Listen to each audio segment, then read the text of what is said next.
आप सभी का स्वागत है हमारे एजुकेशनल चैनल जिसका नाम है रेंडो क्लासेस। इस चैनल पे आपको सभी तरह के एजुकेशनल कंटेंट मिलेंगे। आज का हमारा टॉपिक है JTET 6 to 8 science. Topic 4 obtaining food from crops, मतलब कि फसलों से अन्न की प्राप्ति। Today's topic is obtaining food from crops. इस वीडियो के अंतर्गत हम देखेंगे इंट्रोडक्शन, उसके बाद देखिए क्रॉप्स होते क्या है, categories of crops, agriculture practices या फिर स्टेप्स ऑफ क्रॉप प्रोडक्शन, जिसमें मिट्टी को तैयार करना, बुआई करना, एडिंग मैन्योर्स एंड फर्टिलाइजर्स, सिंचाई करना, खरपतवार को निकालना, हार्वेस्ट करना, थ्रेसिंग और विनोइंग, और उसके बाद फाइनली स्टोरेज। इसके बाद फिर हम लोग समरी देखेंगे और फिर कुछ प्रीवियस ईयर क्वेश्चंस करेंगे इस वीडियो के अंतर्गत। Introduction, food from agriculture. हमारा ज्यादातर फूड जो होता है वो प्लांट से आते हैं या फिर एनिमल से आते हैं, जैसे कि सीरियल्स, पल्सेस, वेजिटेबल्स, फ्रूट्स, ये सारे ऑब्टेन कहाँ से होते हैं? प्लांट से। जबकि वही दूध, अंडा, मीट, ये सब आते हैं हमारे एनिमल्स से। That also depends on plant for food, यानी कि वो एनिमल्स जिससे हमें अंडा, दूध और मीट मिलता है, वो जानवर भी किस पे डिपेंडेंट होते हैं? तो प्लांट बेस्ड फूड पे। The science of growing crops and raising animals for food and other products is called agriculture. मतलब कि अगर हम जिस तरह से फसलों को उगाते हैं या फिर एनिमल का जो हम पालन करते हैं खाने के लिए, उसको भी हम लोग क्या कहते हैं? एग्रीकल्चर ही कहते हैं। The word agriculture comes from the Latin word जिसका मीनिंग होता है फील्ड एंड कल्टीवेट, मतलब कि दोनों को, फील्ड को कल्टीवेट करना ही क्या कहलाता है? एग्रीकल्चर। हमें फसल की जरूरत आखिर पड़ती क्यों है? तो जितने भी लिविंग ऑर्गेनिज्म है उन्हें खाने की जरूरत पड़ती है जिंदा रहने के लिए। खाना जो होता है वो हमें एनर्जी देता है, जिस एनर्जी से हम लोग बड़ा होते हैं, यानी बढ़ते हैं, मूवमेंट करते हैं और अपने बॉडी टेम्परेचर को मेंटेन करते हैं। इन खानों में न्यूट्रिएंट्स होते हैं जो रिपेयर करते हैं हमारे सेल्स को और हमारे अंदर इम्यूनिटी को बिल्ड करते हैं। जब अर्ली ह्यूमंस हंटर गैदरर्स थे तो वो ज्यादातर रिलाई करते थे जंगली पेड़ पौधों पर और जानवरों में। उन्हों को धीरे धीरे पता चला कि वो लोग चाहे तो इन जो फायदेमंद प्लांट है उसको वो उगा सकते हैं, और इसी तरह से वो अपने सेटलमेंट के आसपास उसे उगाना शुरू किया।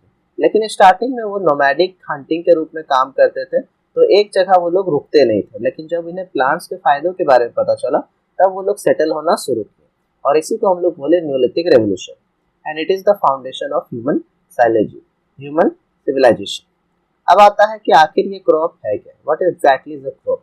Crop is not just any plant, it is a large group of the same kind of plants grown deliberately by humans on a large scale in a specific area। मतलब एक खास एरिया में जानबूझकर जो एक ही तरह की फसल को, यानी एक ही तरह के खाने के सामान को बहुत लार्ज नंबर में अगर उगाया जाता है तो उसी को हम लोग कहते हैं क्रॉप। एग्जाम्पल के तौर पे एक जंगल में कई तरह के पेड़ होते हैं, लेकिन एक वीट फील्ड में सिर्फ और सिर्फ गेहूं के पौधे होते हैं या फिर गेहूं के प्लांट होते हैं। तो इसलिए हम लोग कह सकते हैं एक एरिया में एक ही जैसा पौधे बहुत सारा उगाने को ही हम लोग क्रॉप कहते हैं। हम फसलों को सीजन के बेसिस पे 3 क्राइटेरिया में बांटते हैं, फिर 3 कैटेगरीज में हम लोग बांटते हैं। सबसे पहला आता है खरीफ क्रॉप्स, जो कि मानसून या फिर रेनी सीजन में होता है। रबी क्रॉप्स जो कि विंटर सीजन में होता है। जेड क्रॉप जो कि समर सीजन में होता है। पीरियड देखते हैं अगर खरीफ क्रॉप्स का, तो इसकी बुआई होती है जून से जुलाई तक at the onset of the southern west south west monsoon. South west monsoon जब चलता है जून जुलाई के मंथ में खरीफ क्रॉप्स को रोपा जाता है, and harvested in September October when the rains retreat, मतलब कि जब बरसात खत्म हो जाता है, जब रेन वापस जाने लगता है, तब इसको हार्वेस्ट किया जाता है सितंबर और अक्टूबर में। क्लाइमेट इसमें कैसा चाहिए? तो थोड़ा हॉट और थोड़ा ह्यूमिड चाहिए। इसमें वेदर क्या चाहिए? इसमें रेन वाटर अच्छा खासा देने, यानी पानी अच्छा। They do not rely heavily on artificial irrigation। इसमें आर्टिफिशियल इरिगेशन उतना नहीं कर पाएंगे क्योंकि बहुत ज्यादा पानी कंज्यूम करता है। एग्जाम्पल देखते हैं तो सबसे पहले धान, जिसको हम लोग पैडी या फिर चावल भी कहते हैं। फिर आता है मेज, जिसको हम लोग कॉर्न या मक्का कहते हैं। मिलेट, जिसमें बाजरा, ज्वार और मोटा अनाज बहुत सारा आ जाता है, जैसे कि बार्ली भी आ जाएगा, रागी भी आ जाएगा। कॉटन, ग्राउंड नट, सोयाबीन और टर्मरिक। अब आता है सेकेंड टाइप, रबी क्रॉप। ये विंटर सीजन का क्रॉप होता है। इसको रोपा जाता है अक्टूबर नवंबर के महीने में, जब मानसून वापस आने लगता है, और इसका हार्वेस्ट किया जाता है मार्च या अप्रैल में, जब अर्ली समर रहता है। इसके लिए क्लाइमेट चाहिए क्या? ठंडा क्लाइमेट चाहिए। ड्राई क्लाइमेट फॉर जर्मिनेशन, मतलब कि जो बीज होता है, अंकुरित होता है, उसके लिए थोड़ा सा गर्म चाहिए। But need bright sunlight and slightly warmer temperature during the ripening stage. जब ये पकने लगता है तब इसको थोड़ा सा गर्म टेम्परेचर चाहिए। ये ज्यादातर डिपेंडेंट रहता है इरिगेशन पे, कि इरिगेशन इसमें अलग से कराया जाता है। ठीक है। और इसमें बहुत ही कम बारिश होती है, यानी कि सीजन ही नहीं रहता है रेन का, तो इसमें रेन का बहुत ही कम ही पानी इसमें जाता है। इसके एग्जाम्पल है गेहूँ, चना, मटर, सरसों, लिनसीड और बार्ली। अब आता है हमारा जेड क्रॉप। ये समर सीजन में रोपा जाता है, मतलब कि इसको बोया जाता है मार्च से जून के बीच में। ये रबी और खरीफ दोनों के बीच में। इसमें क्लाइमेट कैसे चाहिए, तो थोड़ा गर्म चाहिए वेदर, ठीक है। इसमें शॉर्ट ड्यूरेशन चाहिए और बहुत ज्यादा पानी चाहिए। एग्जाम्पल के रूप में watermelon, musk melon, cucumber and fodder crop, ये सारे हमारे आते हैं जेड क्रॉप। चलिए हम देखते हैं कि इस्तेमाल के अनुसार क्रॉप्स के कितने कैटेगरीज होते हैं। सबसे पहला हमारा आता है सीरियल्स, जो कि कार्बोहाइड्रेट में मात्रा बहुत ज्यादा होती है और ये एनर्जी प्रोवाइड करती है। अब सीरियल्स में क्या क्या आते हैं, तो राइस, व्हीट, मेज, मिलेट, ये सारे चीज इसमें आते हैं। अब आते हैं हमारे दूसरे पल्सेस। ये रिच होता है प्रोटीन में, ये हेल्प करता है हमें बॉडी बिल्डिंग में, और इसमें कुछ एग्जाम्पल है जैसे कि चना, मटर, बीन्स, मूंग और उड़द की दाल। अब आते हैं ऑयल सीड्स। ये रिच में होते हैं फैटी एसिड्स में, और साथ ही साथ ये मिलते कहाँ से, तो मस्टर्ड, ग्राउंडनट, सनफ्लावर और सेसमी सीड्स। अब आता है वेजिटेबल्स एंड फ्रूट्स। ये हमें प्रोवाइड करते हैं विटामिन, मिनरल्स और कुछ वेजिटेबल कार्बोहाइड्रेट्स भी प्रोवाइड करते हैं। एग्जाम्पल देखते हैं तो cabbage, spinach, carrot, mango, apple, ये सारे चीज इसमें आते हैं। अगर क्रॉप्स की बात करें तो शुगर क्रॉप्स में आते हैं sugar cane, beetroot. Plantation crops में आते हैं टी, कॉफी, रबर, और मेडिसिनल क्रॉप्स में आते हैं तुलसी, एलोवेरा और बहुत सारे अलग अलग क्रॉप्स भी इसमें शामिल होते हैं। Agricultural practice, step of crop production. सबसे पहले हमारा आता है मिट्टी को तैयार करना। तो उसके लिए हम लोग सबसे पहले प्लोइंग करते हैं, जिसको हम लोग टिलिंग भी कहते हैं या फिर जुताई भी। This involves turning over the top 20 to 30 centimetre of soil. It is done using a wooden oblique iron plough drawn by bullocks, a hoe, a hand tool with a bent blade और a model cultivator, जिसको हम लोग tractor भी कहते हैं। मतलब ये simple सा जुताई है जिसमें हम लोग 20 से 30 सेंटीमीटर का जो मिट्टी होता है उसको अलग पलट करते हैं। इसके लिए हम लोग हल का यूज करते हैं, जो कि लोहे या फिर मिट्टी का बना हो सकता है। उसके खींचने के लिए हमें बुल का यूज करते हैं या फिर हो का इस्तेमाल करते हैं, या फिर आजकल हम लोग ट्रैक्टर का भी इस्तेमाल करते हैं। प्लोइंग करता क्या है, तो जो बड़े बड़े जो मिट्टी के टुकड़े होते हैं उनको वो छोटा कर देता है और सॉइल को पैड के रूप में बना देता है। मतलब कि क्लोडेड जो होता है, मतलब कि पत्थर जैसा जो मिट्टी बन जाता है, उसको वो तोड़ के छोटे छोटे टुकड़ों में बांट देता है, जिसकी वजह से क्या होता है, उसके अंदर हवा जाता है और जो रूट जो डेवलप होता है वो रूट इजिली अंदर जाके और उसमें जो हवा आता है वो उसको मिलता है। इसके वजह से क्या होता है कि उस सॉइल जो होता है उसमें थोड़ा सा वार्मथ आता है, और जो वो डार्कनेस था वो डार्कनेस से वो लाइट में सामने आता है। उसके बाद इसमें जो सब सॉइल थी, मॉइस्ट जो थी, वो सन के सामने आएगी, वो सूख जाएगी, और जितने भी वीड्स के थोड़े बहुत अवशेष उसमें रहते हैं, जैसे कि घास के जो थोड़े बहुत बीज, वो सूख के वो वहाँ मर जाएंगे और वो खत्म हो जाएंगे।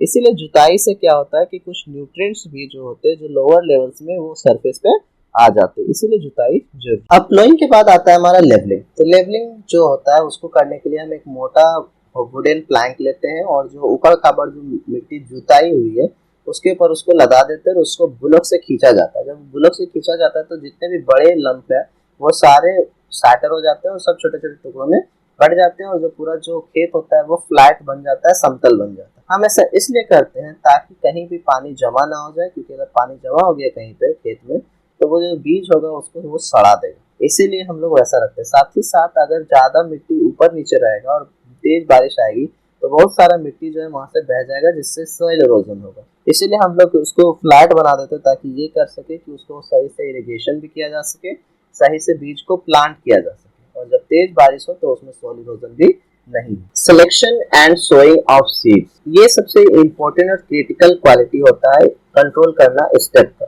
फार्मर जो है सबसे पहले एक अच्छा बीज को चुनता है जो कि हेल्दी होता है, जिसमें किसी तरह का बीमारी ना हो, वो डैमेज नहीं होना चाहिए और उसका ज्यादा चांसेस हो कि उसका जर्मिनेशन हो, यानी अंकुरित हो। एक सिंपल टेस्ट किया जाता है कि सभी सीड को पानी में डाल दिया जाता है। जो सीड मरे हुए हो या फिर वो होलो हो, यानी कि अंदर से खोखला हो, वो पानी में तैरने लगेगा, और अगर वो हेवी है, हेल्दी है, तो वो क्या होगा, पानी में डूब जाएगा। अब आता है सोइंग मेथड। सबसे पहले आता है ब्रॉडकास्टिंग। जो सबसे पुराना मेथड है वो है ब्रॉडकास्टिंग। पहले फार्मर क्या करते हैं, सीड को स्कैटर कर देते हैं हाथ से पूरा फील्ड में, उसके बाद तुरंत क्या करता है, अनऑर्गेनाइज्ड मैनर में उसको फैलाया जाता है। उसके बाद जिससे क्या होता है कि कहीं कहीं पे जो बीज होता है वो बहुत ज्यादा गिर जाता है और कहीं कहीं पे कम गिरता है। तो जहाँ पे बीज ज्यादा गिरता है वो एक दूसरे से कंपटीशन करते हैं बढ़ने के लिए, और उसमें कई सारे बीज जो होते हैं वो खराब हो जाते हैं और उसका जर्मिनेशन नहीं होता। Dibbling, seeds are dropped manually into small holes made by a pointed tool, more accurate but labor intensive। मतलब दूसरे में क्या होता है, पहला में तो हाथ से छींट देते थे सारे बीज, लेकिन डिबलिंग में क्या होता है कि एक एक होल किया जाता है किसी मशीन से और उसमें एक एक बीज को एक एक करके डाला जाता है, लेकिन इसमें बहुत सारा मैनुअल वर्क लगता है। फिर आता है seed drill. This is a tractor pulled machine, मतलब कि ट्रैक्टर में एक मशीन उसमें लगा रहता है जिसमें एक नुकीला मुंह जैसा होता है, कोन जैसा। अब उसमें क्या होता है कि सारा सीड्स को डाल दिया जाता है और जैसे जैसे ट्रैक्टर आगे बढ़ता है वैसे वैसे वो एक छोटा छोटा ड्रिल करते जाता है, और वही जो पहले से था फनल, उसी से फनल से एक एक बीज वो जो है होल में जहाँ ड्रिल किया गया है उसमें गिरता जाता है, जिससे क्या होता है एक प्रॉपर प्रिसाइज डेप्थ और स्पेस पे वो बीज गिरता है और उसे सील कर दिया जाता है सॉइल से एक ही बार में। तो जिससे क्या होता है कि एवरी प्लांट जो होता है सारा प्लांट इक्वल लाइट, वाटर और न्यूट्रिएंट्स गेन करता है और सबका ग्रोथ रेट एक जैसा होता है। पिक्चर्स में आप अच्छे से देख सकते हैं कि सीड को बोने का कई डिफरेंट तरीका होता है। सबसे पहले ब्रॉडकास्टिंग, जिसको हम लोग हाथ से छींटते हैं, जिससे क्या होता है कि अनइवन होता है और बीज वेस्ट होने का बहुत सारा चांस रहता है। फिर आता है डिबलिंग, जहाँ पे हम एक एक छेदा बनाते हैं और उसमें एक एक बीज को हम लोग डालते हैं। ये बहुत ही हार्ड मैनुअल लेबर होता है। फिर आता है सीड ड्रिल, जिसको हम लोग ट्रैक्टर में बांध दिया जाता है, एक फनल जैसा स्पेस होता है जहाँ पे सारा बीज को डाल दिया जाता है, ऑटोमेटिक वो ड्रिल करता है, छेद करता है, जैसे जैसे ट्रैक्टर चलता है वैसे वैसे उसको डालता जाता है। तो ये हमारे तीन तरीके थे जिससे हम लोग बीज को बोते थे। Adding manure and fertilizers, feeding the soil. सबसे पहले हम लोग देखते हैं मैन्योर, जो कि ऑर्गेनिक होता है। What it is? Decomposed remains of plants, animals, dung, kitchen waste। Mean simply कि मैन्योर होता क्या है, तो नेचुरल चीजें जो वेस्ट हो जाती है वो सारी चीजों को अगर हम लोग एज अ कंपोस्ट में चेंज करते हैं तो उसी को हम लोग मैन्योर कहते हैं। Vermi compost uses earthworm. Vermi compost बनाने के लिए हमें अर्थवर्म्स की जरूरत पड़ती है, जो क्या करता है डिकम्पोजिशन प्रोसेस को तेज कर देता है। Green manure involves growing a crop like sun, hemp and flowing it back into the soil while still green. मतलब सिंपल सा हम लोग क्या करते हैं ग्रीन मैन्योर बनाने के लिए सबसे पहले हम लोग क्या करते हैं क्रॉप को बड़ा होने देते हैं, उसके बाद जुताई करते हैं बैक इनटू द सॉइल, मतलब उसको फिर से डाल देते हैं अंदर ताकि वो ग्रीन रह जाए। अब इसका फायदा क्या है? ये सॉइल स्ट्रक्चर को इम्प्रूव करता है, जिससे ह्यूमस को डालता है जमीन के अंदर। इंक्रीजेस वाटर होल्डिंग कैपेसिटी, इससे क्या होता है कि वाटर कैपेसिटी बढ़ जाता है। ये इंकरेज करता है कि सोल माइक्रोब्स में ज्यादा से ज्यादा अर्थवर्म या बैक्टीरिया एग्जिस्ट करे। ये कंप्लीटली इको फ्रेंडली होता है। ठीक है, अब इसका बुराई क्या है? सबसे पहले बल्कि होता है, डिफिकल्ट टू ट्रांसपोर्ट, एक जगह से दूसरी जगह ले जाना बहुत मुश्किल होता है। ये रिलीज करता है न्यूट्रिएंट्स को स्लोली, ऐसा नहीं एक साथ अचानक दे दे, ये बल्कि बहुत स्लोली स्लोली करता है। Does not give an immediate boost, मतलब कि तुरंत बढ़ा नहीं देगा बल्कि वो धीरे धीरे बढ़ता रहेगा। फर्टिलाइजर्स, ये इनऑर्गेनिक होता है और ये केमिकल से बनता है। What is industrial manufactured chemical compound? Example urea, जिसमें हाई नाइट्रोजन होता है, सुपर फास्फोरेट, जिसमें फास्फोरस होता है, म्यूरिएट ऑफ पोटास, जिसमें पोटेशियम होता है, और एनपीके, जो कि मिक्स्ड होता है। इसका फायदा क्या होता है कि इसमें न्यूट्रिएंट जो होता है खास कर डाला जाता है, मतलब जिस न्यूट्रिएंट की जरूरत है आपको सिर्फ वही न्यूट्रिएंट मिलेगा। आप एग्जैक्टली उसमें अमाउंट डाल सकते हैं, अगर कम मिट्टी है तो कम डालें, ज्यादा मिट्टी है तो ज्यादा डालें। ये हाईली कॉन्सेंट्रेटेड होता है और ये बहुत जल्दी मिट्टी में मिल जाता है। And absorb immediately by plant, यानी कि तुरंत जो है प्लांट उसको एब्जॉर्ब कर लेता है, जिसकी वजह से बहुत तेजी से ग्रोथ होता है और इसमें बहुत ज्यादा यील्ड होता है। इसके नेगेटिव साइड इफेक्ट क्या है? तो ये जो होता है यूट्रोफिकेशन, यानी कि पोल्यूशन क्रिएट करता है वाटर बॉडीज में। ये बेनिफिशियल सॉइल माइक्रोब्स जो होता है उसको भी मार देता है, सॉइल को हार्ड बनाता है और लॉन्ग टर्म फर्टिलिटी को ये कम कर देता है। Bio fertilizer, these are living organism used to boost fertility. Rhizobium found in pulses fixes nitrogen. Azotobacter and blue-green algae also enrich nitrogen naturally। मतलब बायो फर्टिलाइजर क्या होता है? हम जानबूझकर कुछ ऑर्गेनिज्म उसमें छोड़ते हैं जो क्या करता है फर्टिलिटी को और तेज करता है। जैसे राइजोबियम जो कि दाल में मिलता है और वो क्या करता है नाइट्रोजन फिक्सेशन करता है। एसोटोबैक्टर ये और ब्लू ग्रीन एल्गी ये दोनों क्या करता है कि नाइट्रोजन और भी ज्यादा मिट्टी में डालता है, वो भी नेचुरली। अब हम लोग देखेंगे irrigation, the water supply chain. तो सबसे पहले हमारा ट्रेडिशनल मेथड है जिसका नाम है मोआत। मोआत में क्या होता था? Pulling water from wells using pulleys, मतलब पुली के इस्तेमाल से हम लोग पानी को खींचते थे चेन, पंप और ढेकली, एक लीवर सिस्टम होता था, उससे भी हम लोग यूज करते थे और ये बहुत ही सस्ता पड़ता था और इनएफिशिएंट एंड लेबोरियस, उतना कारगर नहीं होता था लेकिन इसमें मेहनत बहुत ज्यादा लगता था। कुछ इरिगेशन सिस्टम इनएफिशिएंट थे बट जो मॉडर्न डेज के जो इरिगेशन सिस्टम है वो बहुत ही ज्यादा एफिशिएंट है, जैसे कि स्प्रिंकलर सिस्टम। ये ओवरहेड रोटेटिंग नोजल स्प्रे करता है जिसमें बारिश की तरह वाटर स्प्रेड होता है पूरा फसल। It is perfect for Sandy soil, जो क्या करता है वाटर को बहुत जल्दी सोख लेता है, and hilly uneven trails where canals can not reach, मतलब कि यहाँ पे कैनल्स रीच नहीं कर पाते तो इसको बिल्कुल स्प्रिंकलर जो होता है एकदम बिल्कुल बारिश की तरह उस पर बारिश जैसा पानी को छिड़क देता है। अब आता है ड्रिप सिस्टम या फिर ट्रिकल इरिगेशन। एक नेटवर्क ऑफ पाइप जो है बिछाया जाता है और हर पाइप में जहां जहां उसको होता है वहां पे पाइप में टाइनी होल किया जाता है जिससे पानी एकदम बूंद बूंद करके डायरेक्टली प्लांट के जड़ पे गिरे। इससे क्या होता है, ये बहुत ही एफिशिएंट मेथड है। इसमें ऑलमोस्ट 0% वेस्टेज होता है, 90 से 95% इसका एफिशिएंसी है। और ये जो चीज है वो ज्यादातर हमें हेल्प करती है सूखे जमीन वाले एरिया में या फिर बागवानी में, जहाँ पे हमारा क्रॉप जो होता है वो फल होता है या सब्जी होता है। बट इसका बहुत ही हाई इनिशियल सेटअप कॉस्ट है, मतलब कि इसको सेट करने में ही बहुत ज्यादा पैसा खर्चा होता है। अब आता है हमारा weeds, unwanted competitive plant that grow alongside the crop, मतलब कि फसल के साथ ही कुछ जो घास होते हैं उसके साथ उग जाते हैं, जैसे कि पार्थेनियम जिसको हम लोग कांग्रेस ग्रास भी कहते हैं, आमरेंथस जिसको हम लोग चोली कहते हैं, साइप्रिनस जिसको मोथा कहते हैं। और ये क्या करते हैं, जितने भी न्यूट्रिएंट्स होते हैं मिट्टी से और पानी से उसको एब्जॉर्ब कर लेते हैं, वाटर को भी कंज्यूम करते हैं, सनलाइट और स्पेस जो क्रॉप्स को मिलना चाहिए वो ये सारे घास जो है वो उसको कंज्यूम कर जाते हैं। तो इसको हम लोग को कंट्रोल करना होता है। तो कंट्रोल कैसे करते हैं, तो या तो हाथ से उसको निकालते हैं या खुरपी से, या फिर केमिकल हम लोग स्प्रे करते हैं जैसे कि स्प्रेइंग वीडिसाइड या फिर herbicide like 2,4-D which kills specific weeds without harming the crop, मतलब कि वो वैसे घास को खत्म करता है जो यूजफुल नहीं। बायोलॉजिकल कंट्रोल की बात करें तो इंट्रोड्यूसिंग स्पेसिफिक इंसेक्ट और grazing animals that eat the weed, मतलब कि हम लोग जानबूझ के वैसा इंसेक्ट खेत में डाल देते हैं या फिर वैसा एनिमल को जो सिर्फ घास खाता है और जो फसल है उसको वो कंज्यूम नहीं करता है। पेस्ट और insects, insect like ball worms attack cotton, stem borers attack rice or sugarcane, and locusts eat leaves, bore into stems, and suck cells sap. Controlled by spraying insecticides like malathion. तो simple सा कीड़े मकोड़े क्या करते हैं, ball worms अगर हो गए तो कॉटन को खराब कर देता है, स्टेम बोरस क्या करता है वो राइस या सुगर केन पर हमला करता है, लोकस जो होता है वो पत्ता, स्टेम और जो सेल का सेप है वो सबको कंज्यूम कर जाता है। कंट्रोल बाय हम लोग कैसे कंट्रोल करते हैं, तो इंसेक्टिसाइड से, जैसे कि मैलाथिन। फिर आता है डिजीजेस, जो कि बीमारी होता है फंगी से, बैक्टीरिया से या फिर वायरस से, like rust in wheat, blight in potatoes. इसको हम लोग कंट्रोल करते हैं फंगीसाइड को स्प्रे करके या फिर क्रॉप रोटेशन को इस्तेमाल करते हैं ताकि डिजीज साइकिल जो है खत्म हो। इंटीग्रेटेड पेस्ट मैनेजमेंट भी हम लोग कर सकते हैं। ये एक मॉडर्न इको फ्रेंडली अप्रोच है जिससे क्या होता है, नेचुरल प्रेडेटर्स जो होते हैं जैसे कि releasing lady birds to eat off it alongside minimal chemicals, मतलब सिंपल से अगर हम लोग पेस्ट को सही से मैनेज करें तो वो एक दूसरे को कंज्यूम कर देते हैं या एक दूसरे को चोट पहुंचा जिससे वो खत्म हो जाए। Harvesting, the reaping means simply फसल को काटना। The crop is harvested when the leaves turn yellow and the grains become hard and firm. Moisture content drops to 14 to 15%, मतलब सिंपल सब लोग फसल को तब काटते हैं जब वो फसल जो होता है गोल्डन हो जाता है और ग्रेन हार्ड बन जाता है और फर्म बन जाता है और उसका मॉइस्चर कंटेंट जो है तो 14 से 15% कम हो जाता है। हम लोग इसको मैनुअली कर सकते हैं, जैसे कि हसुआ से काट सकते हैं, यानी कि सिकल मतलब हसुआ जो कि शार्प टूल होता है।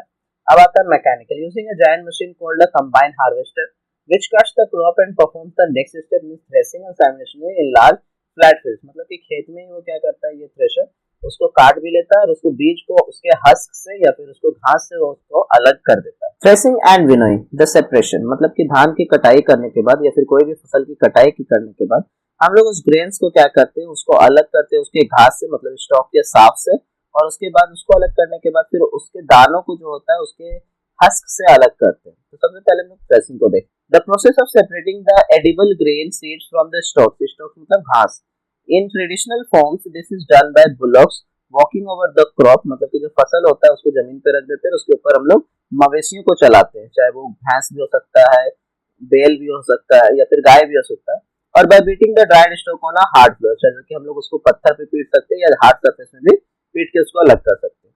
लेकिन मॉडर्न फॉर्म्स में अगर देखें तो हम लोग के पास थ्रेशर मशीन होता है जो डायरेक्ट खेत में ही घुस जाता है और धान को वहीं पे काटने के साथ साथ उसको उसके घास से भी अलग कर देता है।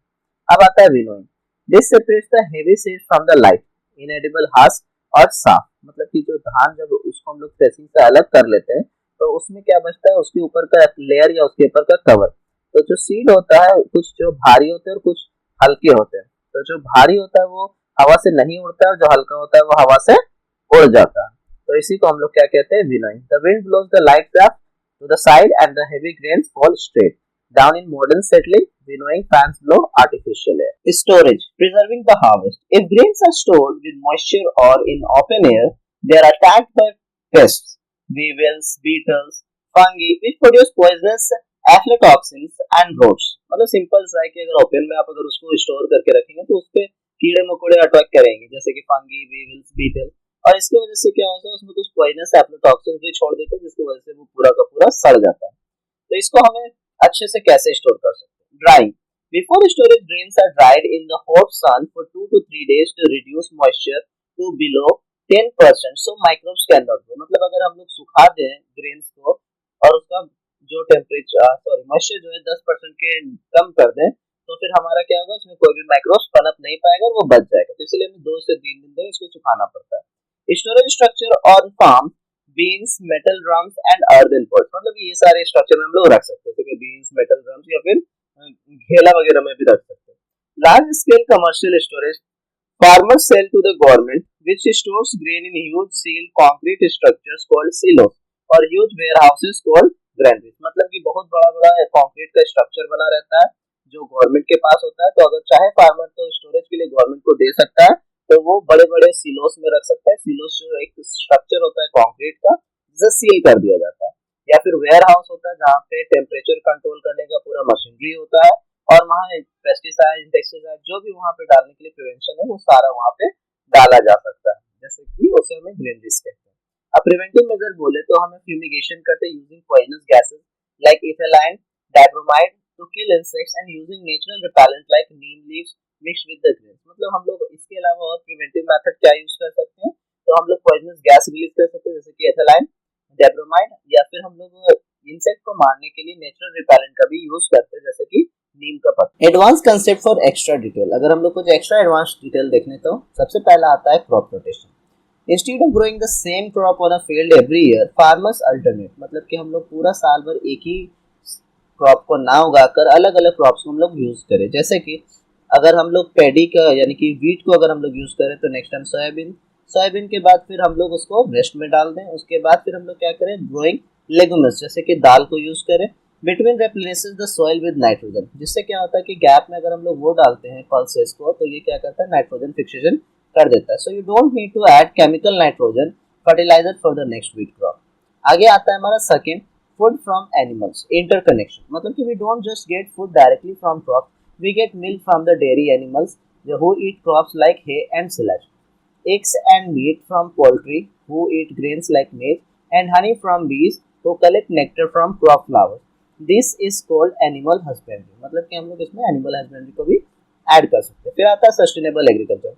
Modern farming is moving toward organic farming, which strictly avoid chemical fertilizer, pesticide and genetically modified organism.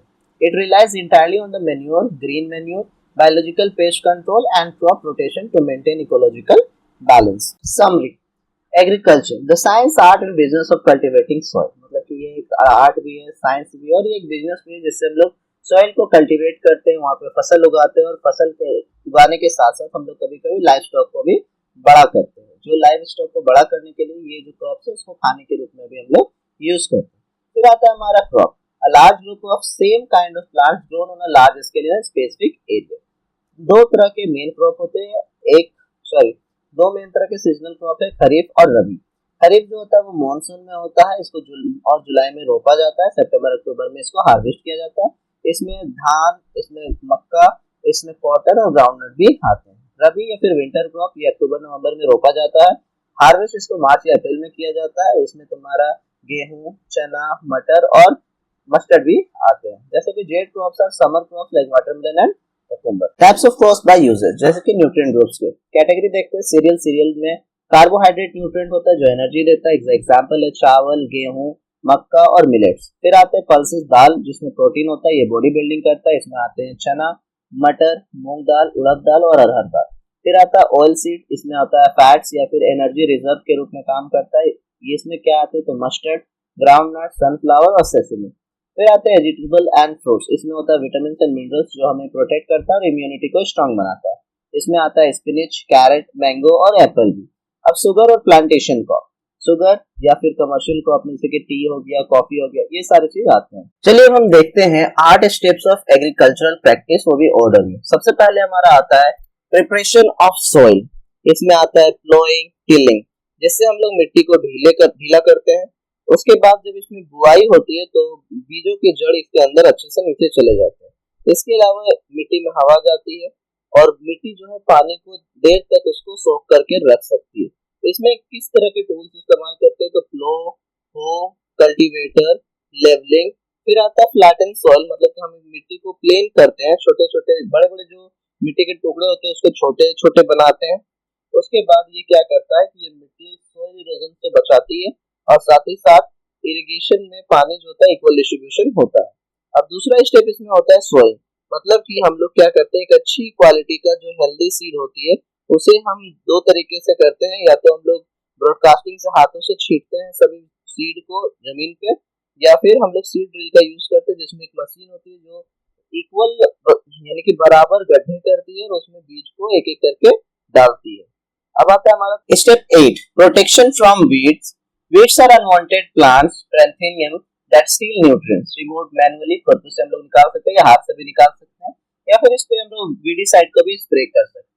Paste diseases control by insecticide and fungicide, मतलब कि हम लोग इसको फंगिसाइड या इंसेक्टिसाइड से भी हम लोग इसको कंट्रोल कर सकते हैं। हमारा छठा स्टेप आता है हार्वेस्टिंग, जिसमें हम लोग क्या करते हैं, मैच्योर क्रॉप्स को काटते हैं। ये मैनुअली हो सकता है हसुआ से या फिर सिकल से भी, या फिर हम लोग इसको कंबाइन हार्वेस्टर से भी करते हैं। सातवां आता है थ्रेसिंग एंड विनोइंग। थ्रेसिंग जो होता है उसमें हम लोग क्या करते हैं, बीटिंग स्टोक, मतलब जो घास के साथ जो लगा हुआ रहता है क्रॉप, हम उसको पटकते हैं पत्थर पे या फिर हार्ड सरफेस पे, या फिर हम लोग कंबाइन हार्वेस्टर का भी यूज करते हैं। जिससे क्या होता है, ये हमारे घास से अलग हो जाता है। कभी कभी हम जमीन पे उसको रख देते हैं और उसमें क्या करते हैं, ब्लॉक भी चला देते हैं जिससे वो झड़ जाता है। और जब झड़ जाता है तो फिर हम हवा से ऊपर से उड़ाते हैं, तब क्या होता है, जो बीज जिसमें हार्ड है, जो वेट जिसका जाते हैं वो एक जगह रहेगा और जो खोखला है या फिर घास जो है वो उड़ जाएगा। फिर आता है हमारा आठवां स्टोरी। ग्रेन को हम लोग क्या करते हैं, सुखाते हैं, उसका मॉइस्चर 10% से कम करते हैं और फिर क्या होता है, हम उसको स्टोरेज में रख सकते हैं। स्टोरेज के लिए हम लोग आयरन का बॉक्स यूज कर सकते हैं, या फिर गवर्नमेंट जो है सिलोस और ग्रेनडीज रखता है, उसमें भी हम लोग उसको रख सकते हैं। क्यों? क्योंकि वहाँ पे गैसेस रिलीज किया जाता है जिससे पेस्ट या फिर फंगी या फिर कोई भी एनिमल वहाँ पे ना रह सके, तो हम वहाँ पे भी स्टोर कर सकते हैं। चलिए हम लोग चैप्टर का क्वेश्चंस को करते हैं। The Latin word agro in agriculture means option A to grow, option B field oblique land, option C food और ऑप्शन डी सीड। तो इसका करेक्ट आंसर होगा खेत या फिर लैंड, फील्ड या फिर लैंड। तो ऑप्शन बी इसका करेक्ट आंसर है। अब आता है हमारा question number 2। Rabi crops are sown in October November and harvested in, मतलब कि हम लोग जो रबी क्रॉप होते हैं उसको अक्टूबर नवंबर के टाइम में बोते हैं या फिर रोपते हैं, तो ये हमें काटे कब जाते हैं, यानी हार्वेस्ट उसको हम कब करते हैं। इसका करेक्ट आंसर है ऑप्शन सी, मार्च अप्रैल। मार्च से अप्रैल के दौरान हम इसको काटते हैं। अब आता है हमारा तीसरा question. Which of the following is a kharif crop that is also a major oil seed, मतलब वो खरीफ क्रॉप भी है और वो साथ साथ ऑयल सीड भी है। तो इसका करेक्ट आंसर हो जाएगा ग्राउंडनट, तो मूंगफली। Question number 4, the primary nutrient provided by pulses is, तो ऑब्वियस आंसर है इसका प्रोटीन होगा, option C is the correct answer. Question number 5, which bacterium lives in the root nodules of pulses and fixes atmospheric nitrogen? Option A E coli, B rhizobium, option C streptococcus, option D yeast. तो इसका correct answer होगा option B rhizobium.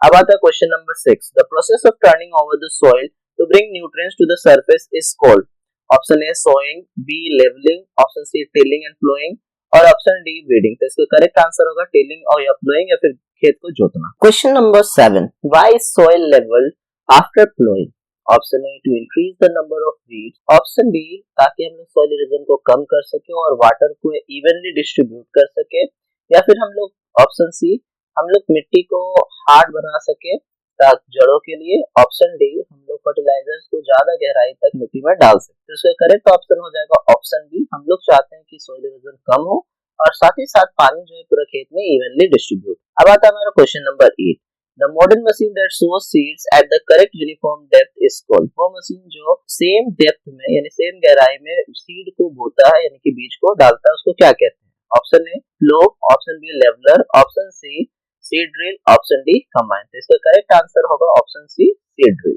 अब आता है question number 9। Vermicompost is manure produced with the help of, मतलब vermicompost जो manure है वो हम उसको बनाते हैं किसके मदद? Option A bacteria, option B fungi, option C earthworm, option C blue green algae. तो इसका करेक्ट आंसर हो जाएगा earthworm. Question number 10। A major drawback of excessive use of chemical fertilizer is, option they are too expensive for all farmers, option B they kill beneficial soil microbes and harden the soil, option C they release nutrients too slowly, option D they are not absorbed by plants. Correct answer is option B, they kill beneficial soil microbes and harden the soil. Question number 11.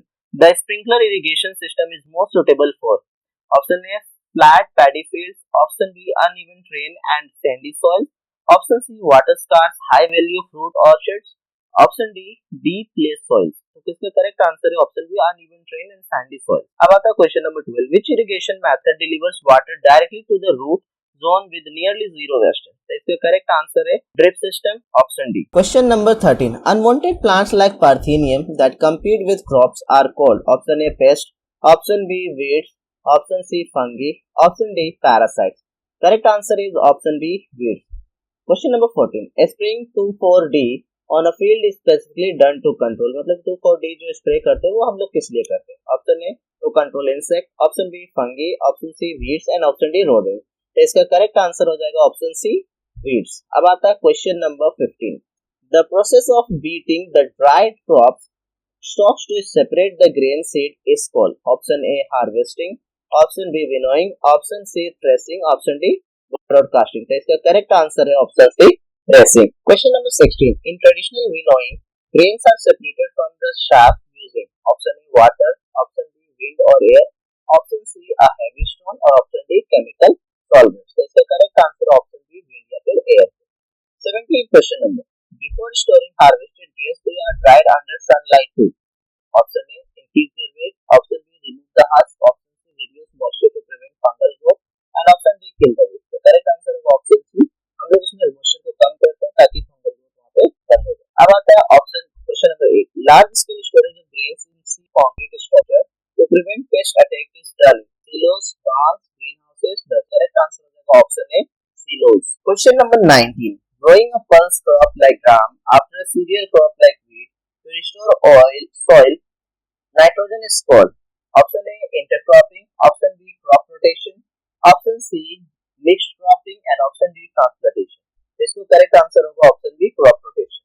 अब आता है question number 20। which of the following is a beverage plantation crop, option A sugarcane, option B cotton, option C tea, option D turmeric। इसका correct answer होगा option सी चाय या फिर T.